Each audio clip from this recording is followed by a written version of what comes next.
अस्सलामुअलैकुम। Physics second year chapter number 11 heat. आज के लेक्चर के अंदर हम एक न्यूमेरिकल प्रॉब्लम डिस्कस करेंगे जो कि वॉल्यूम एक्सपेंशन के मुतालिक है। वॉल्यूम एक्सपेंशन के बारे में हमने ये पढ़ा कि वॉल्यूम एक्सपेंशन किसी भी ऐसे 3 डायमेंशनल ऑब्जेक्ट की हम बात करते हैं जिसको हम हीट सप्लाई करें, तो हीट सप्लाई करने के बाद उसकी लेंथ, उसकी वेट और उसकी हाइट में अगर तब्दीली आ जाए, मीन्स वो स्पेस ज़्यादा ऑक्यूपाई करे, हम उसे वॉल्यूम एक्सपेंशन कहते हैं। हीट सप्लाई करने के बाद किसी ऑब्जेक्ट की शेप चेंज हो जाए 3 डायमेंशनली, इट मीन्स इट वहाँ पे वॉल्यूम एक्सपेंशन होता है। इस टॉपिक के मुतालिक एक न्यूमेरिकल है वो डिस्कस करना है हमें, जबकि इसके बाद हम रिलेशन पढ़ेंगे बीटा और अल्फा के बीच में क्या रिलेशन होता है, जिसको हम कहते हैं beta equal to 3 alpha. Beta represent करता है कोएफिशिएंट ऑफ वॉल्यूम एक्सपेंशन को, जबकि अल्फा रिप्रेजेंट करता है कोएफिशिएंट ऑफ लीनियर एक्सपेंशन को। Beta coefficient of volume expansion, alpha का मतलब कोएफिशिएंट ऑफ लीनियर एक्सपेंशन।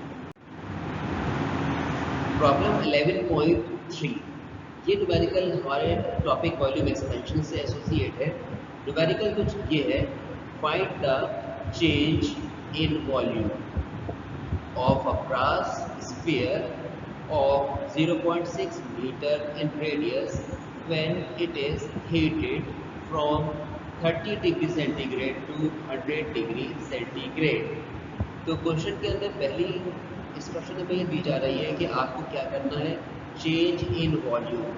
आप वॉल्यूम के अंदर चेंज बताइए कितना आएगा, किस चीज़ का वॉल्यूम है।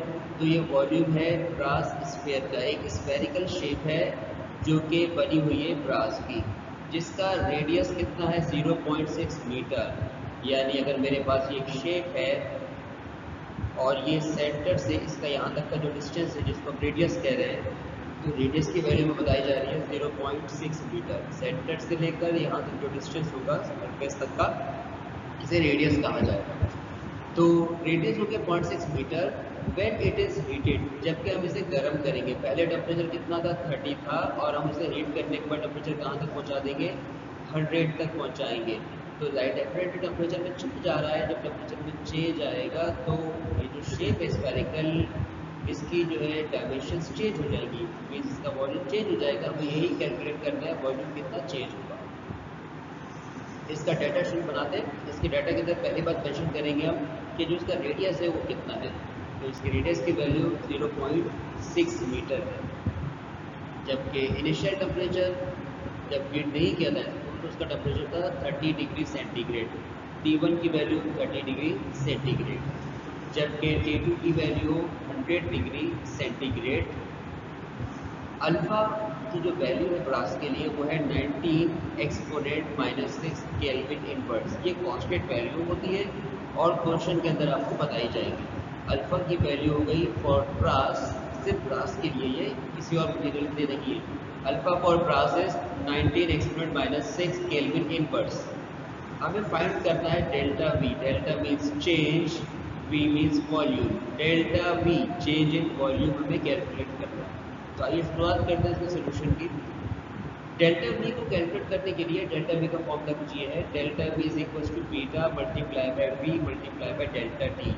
Delta V change in volume, beta multiply by volume multiply by delta T, temperature change.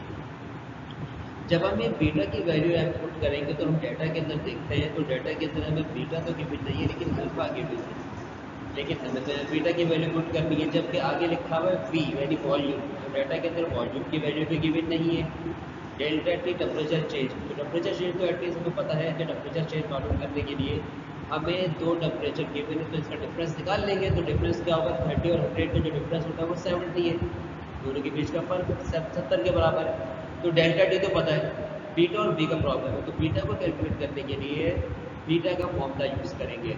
Beta जो होता है वो 3 अल्फा के बराबर है। किस तरीके से होता है तो हम नेक्स्ट टॉपिक के अंदर इसी बात को डिस्कस करेंगे कि बीटा किस तरीके से 3 अल्फा के इक्वल बनता है। खैर अब यहाँ पर तो बीटा कैलकुलेट करने के लिए अल्फा की जो गिवन वैल्यू है उस गिवन वैल्यू को मल्टीप्लाई बाय 3 अगर करते हैं तो मल्टीप्लाई बाय 3 करने के बाद आपको मिल जाएगा बीटा की वैल्यू। तो beta equal to 3 alpha.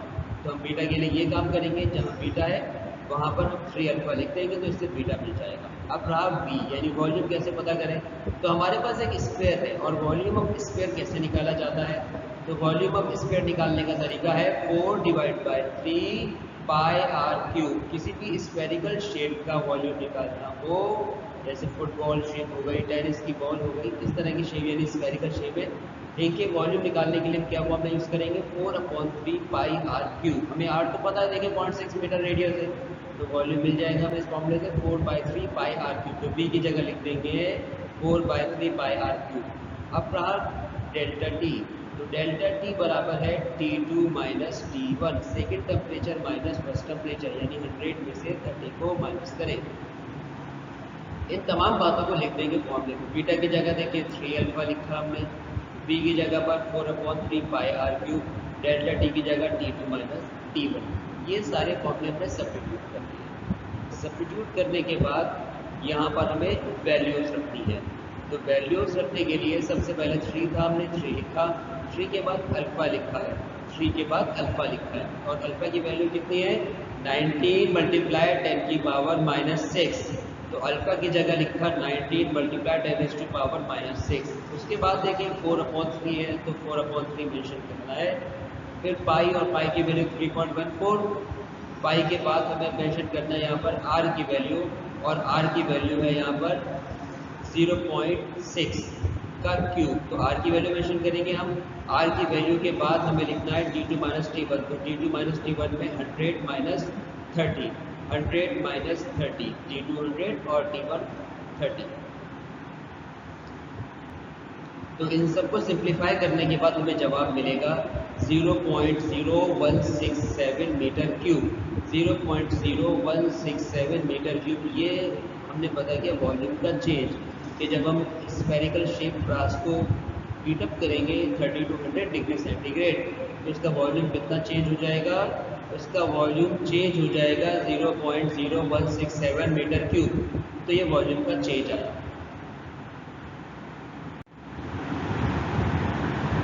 Beta बराबर है 3 अल्फा। हमने न्यूमेरिकल के अंदर भी इसका डिस्कशन किया, ये हमारा नेक्स्ट टॉपिक भी है। हम इस टॉपिक पे बात कर रहे हैं। इस टॉपिक के अंदर हमें प्रूव ये करना है कि किस तरीके से बीटा जो है 3 अल्फा के बराबर है। देखिए बीटा का मतलब क्या है, बीटा का मतलब है coefficient of volume expansion. Volume का मतलब हम ऑब्जेक्ट की किसी रेक्टेंगुलर शेप ऑब्जेक्ट की बात करूँ आपसे, तो उसमें लेंथ विड्थ और हाइट कंसीडर करते हैं। अल्फा का मतलब सिर्फ और सिर्फ वन डायमेंशनल इंक्रीज होता है, वो लेंथ में भी हो सकता है, विड्थ में भी, हाइट में भी। तो अल्फा में सिर्फ लेंथ बढ़ती है। जब बीटा की बात की जाती है तो बीटा का मतलब होता है लेंथ, विड्थ और हाइट सब में अगर इजाफा हो जाए इट मीन्स दैट वो बीटा है, और अगर सिर्फ एक डायमेंशन में इजाफा हो तो वो अल्फा है। तो हम कहेंगे बीटा जो है अल्फा का 3 टाइम्स ज़्यादा होता है।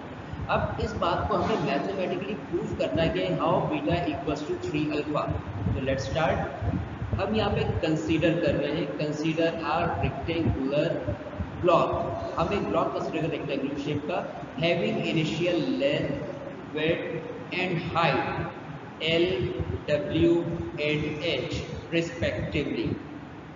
If P is the initial volume of block, then हमने क्या कंसीडर किया, एक ब्लॉक कंसीडर किया है जिसकी लेंथ, विड्थ और हाइट बराबर है L, W, H के, और उसका वॉल्यूम इक्वल है V के।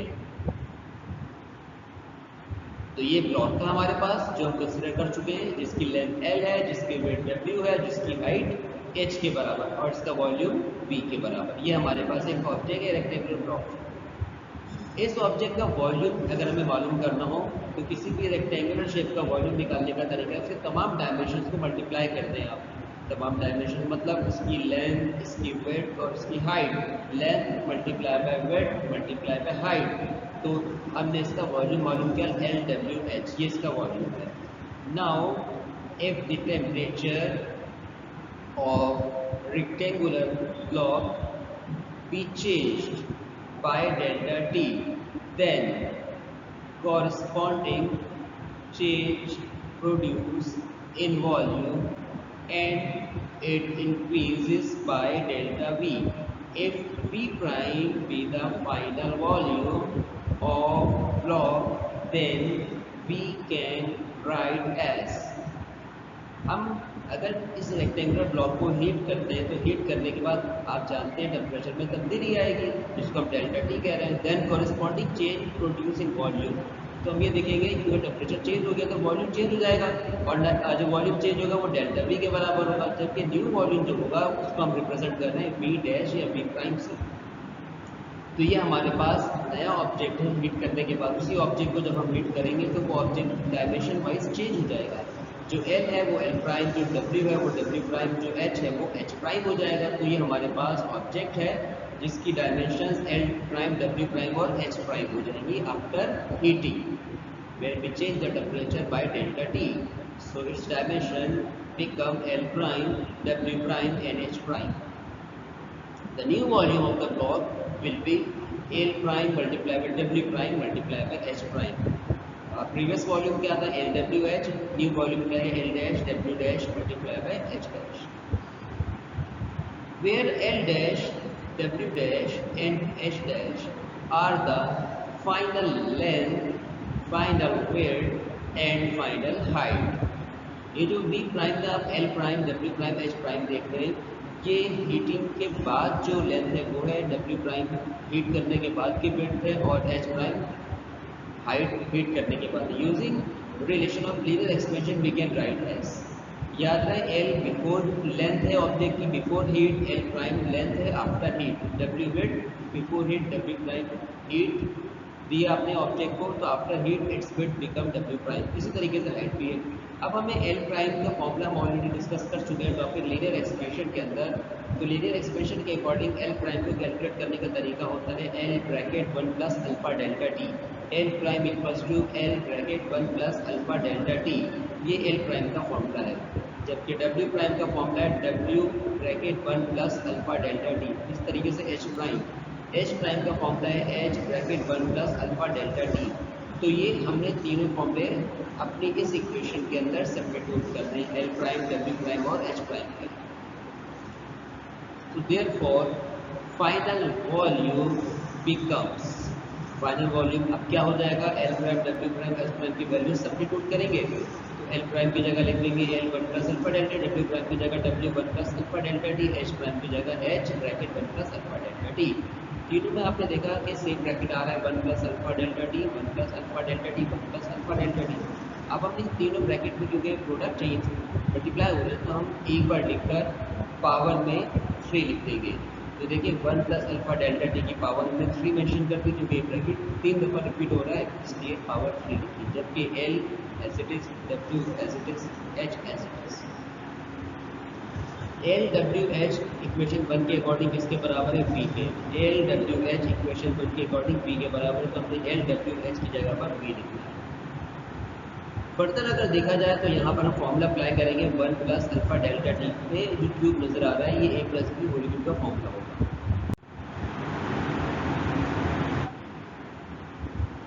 तो देखिए b prime equals to v 1 plus alpha delta T की पावर क्यूब, ये हमारी प्रीवियस इक्वेशन है।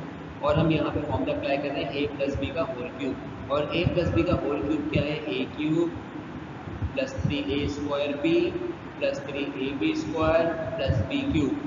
हमें अपने इस कंसर्न ब्रैकेट के ऊपर जो 1 प्लस अल्फा डेल्टा टी की पावर 3 है, इसका फॉर्मूला अप्लाई करना है a प्लस बी पावर 3, जो कि इक्वल होगी a cube plus 3a square b plus 3ab square plus b cube.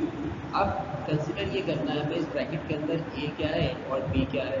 तो ये जो होगा हमारे पास 1, हम इसे a कंसिडर कर लेंगे, और ये जो हमारे पास अल्फा डेल्टा टी होगा हम इसे कंसिडर कर लेंगे b।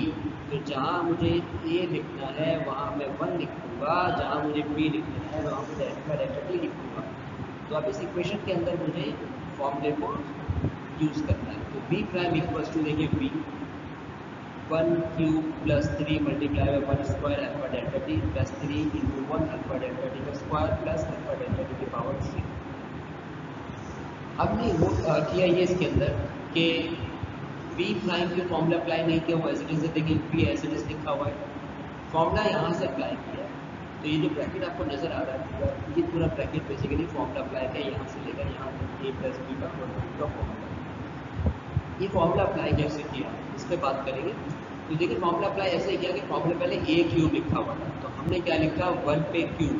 1 पे क्यूब मतलब a मतलब 1 है ना, तो इसका मतलब ये हुआ कि 1 का क्यूब तो a का क्यूब हुआ। उसके बाद फॉर्मूले में प्लस 3a स्क्वायर हुई, 3 भी लिखा, ए की जगह अगेन हमने 1 मेंशन करना है क्योंकि ए की वैल्यू 1 है, तो ए की जगह पर हमने 1 मेंशन किया, जबकि बी की जगह पर हमें मेंशन करना है अल्फा डेल्टा टी। फिर उसके बाद प्लस 3ab स्क्वायर 3 लिखा, ए की जगह 1 और बी की जगह अल्फा डेल्टा टी का square. Further plus P Q, P मतलब अल्फा डेल्टा टी की पावर 3, तो बी की जगह पर लिख देंगे अल्फा डेल्टा टी की पावर 3। तो ये बेसिकली हमने फॉर्मूला अप्लाई किया a प्लस बी का होल क्यूब का, जो कि होता है A cube plus 3a square B plus 3ab square plus B cube. अब सिंप्लीफाई अगर करें इसे, तो सिंप्लीफाई करने पर since the value of alpha is less than 1, जो अल्फा की वैल्यूज होती हैं ये बहुत कम होती है। जैसे अभी हमने एक न्यूमेरिकल किया था, ब्रास का देखा था आपने, उसमें भी अल्फा की जो वैल्यू थी वो कम थी। आमतौर पर इसकी वैल्यू 10 की पावर -6 में चलती है अल्फा की वैल्यूज, मतलब कहने का ये है 10 की पावर -6। हो सकता है किसी एलिमेंट का अल्फा हो 11 मल्टीप्लाई 10 की पावर -6, ये उसका अल्फा होगा। तो ये अल्फा की वैल्यूज हैं ऐसे ही कुछ 10 की पावर -6 ऑर्डर में चलती है। तो इसका मतलब 10 की पावर -6 का ये हुआ कि 0.0000 फिर 1 आएगा, तो वैल्यू तो अल्फा की बहुत कम है, एक से बहुत छोटी वैल्यू है। तो इसका मतलब अल्फा की छोटी वैल्यू से हमें क्या कंसिडर है, प्रॉब्लम ये आ रहा है यहाँ पर। तो अल्फा पे यहाँ पर स्क्वायर भी और अल्फा पे क्यूब भी है। इसका मतलब ये होगा कि जब हम स्मॉल वैल्यू पर स्क्वायर और क्यूब लगाएंगे तो वो वैल्यूज जो है 0 के और ज़्यादा करीब हो जाएगी, उसकी वैल्यू जो है एक बजे तकरीबन 0 हो जाएगी। जब आप इस वैल्यू पर स्क्वायर लेंगे और जब इस वैल्यू पर आप क्यूब लेंगे तो इसकी वैल्यू जो है 1 से और कम हो जाएगी। इसलिए हम यहाँ पर इस बात का बेनिफिट लेंगे कि अल्फा की वैल्यू बहुत ज़्यादा कम है, एक से छोटी है, तो हम इन वैल्यूज़ को फिर इग्नोर कर देंगे। So we can neglect its square and higher power. तो अल्फा की वैल्यू क्योंकि एक से कम है, इसलिए हम यहाँ पर जो स्क्वायर वैल्यू है और जो क्यूब वैल्यू है अल्फा की, उसको नज़रअंदाज कर देते हैं, इग्नोर कर देते हैं उसे। तो अब क्या होगा फिर, B prime equals to B bracket 1 का क्यूब मतलब 1 था, जबकि 3 1 सा 3। बाकी वैल्यूज 3 1 सा 3 के बाद alpha delta T as it is लिखते हैं। बाकी इन वैल्यूज को हमने मेंशन नहीं किया, ना इस वैल्यू को मेंशन किया है और ना ही इस वैल्यू को मेंशन किया। हमने इन दोनों वैल्यूज को मेंशन नहीं किया, उसकी वजह अल्फा की पावर 2 चल रही है। अल्फा की पावर 2 चलने का मतलब अल्फा की वैल्यू 0 के बहुत ज़्यादा करीब है। जब 0 करीब होगी तो हमने अप्रॉक्सीमेटली अगर 0 कंसिडर करते हैं तो इस पूरी वैल्यू को 0 से मल्टीप्लाई करेंगे 0 हो जाएगा। अल्फा पे क्यूब है, तो अल्फा पे क्यूब का मतलब ये होगा कि अल्फा की वैल्यू ऑलरेडी 0 करीब है, तो अल्फा क्यूब मतलब 0 के आंसर जो है तकरीबन अप्रॉक्सीमेटली 0 होगा। तो हमने इन दोनों वैल्यू को हटा दिया, इग्नोर कर दिया। तो इग्नोर करने के बाद हमें मिला एक्सप्रेशन कुछ ये B prime equals to B bracket 1 plus 3 alpha delta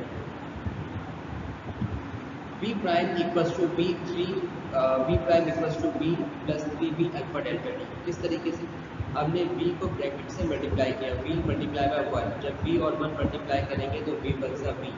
फिर b को 3 से मल्टीप्लाई किया तो 3b alpha delta T, b 3 सा 3b, b बन सा b prime minus b equals to 3b alpha delta T. b positive है, b पॉजिटिव है, तो लेफ्ट साइड पे जाने के बाद ये नेगेटिव हो जाएगा। b पॉजिटिव है, लेफ्ट साइड पे जाने के बाद नेगेटिव हो जाएगा। तो b prime minus b equals to 3b alpha delta T. b prime minus b का मतलब हम जानते हैं इस बात को कि v2 माइनस v1 जो होता है ये इक्वल होता है डेल्टा v के। v2 माइनस v1 का मतलब डेल्टा v मतलब वॉल्यूम का चेंज। जब आप सेकंड वॉल्यूम में से फर्स्ट वॉल्यूम को माइनस करेंगे तो जो आंसर आएगा उसको चेंज इन वॉल्यूम कहेंगे। तो हमने भी कुछ यही कहा कि v2 माइनस v1 का मतलब डेल्टा v होता है, तो v dash minus v equals to delta v। Further हमें प्रूव क्या करना है, हमें प्रूव ये करना है कि बीटा की जो वैल्यू है वो इक्वल होती है 3 अल्फा के। बीटा इक्वल्स टू 3 अल्फा, ये हमारा टॉपिक का कंसर्न था कि बीटा इक्वल टू 3 अल्फा कैसे है। तो हमने राइट साइड पर जब देखा तो राइट साइड पर हमें 3 में नजर आ रहा है बी अल्फा के डेल्टा टी बी। तो हम जो एडिशनल वैल्यूज़ हैं हम उनको यहाँ से कहीं और शिफ्ट करेंगे। एडिशनल वैल्यूज़ कौन की, हमें 3 चाहिए राइट साइड पर, अल्फा चाहिए तो 3 भी आ रहा है और अल्फा भी आ रहा है।